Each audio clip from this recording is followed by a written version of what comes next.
終於安靜了，一顆心先開始動搖，仔細肯聽夠，笑無其重要，容讓是禮貌，抱歉不可缺少累了，一盞燈只好熄滅了。星顯得更寂寥，難道我寧願他人可？最後連想講出感覺亦怕很無聊，存在亦變得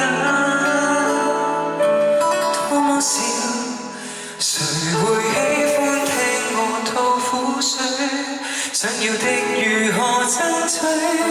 是一口拒絕到底有沒有獎？重複的自問，還是覺得等一等死不去。能耐耗直到幾多歲？留住笑面，結果將裡面粉碎。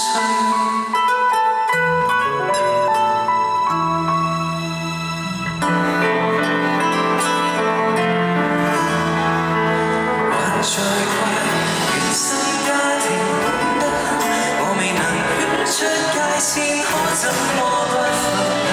任何事亦太傷心，太着緊。誰會喜歡聽我吐苦水？想要的如何爭取？是一口拒絕到底有沒有獎？重複回頭又覺得不說更加乾脆，能耐耗直到多麼氣餒，留住笑面，偏偏一切沒興趣，為了可以留住身邊的人，我拼到懷疑着人生，徘徊在世上有什麼好興奮？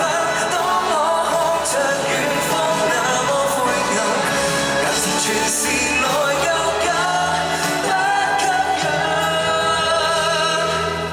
還有一種感覺更空虛，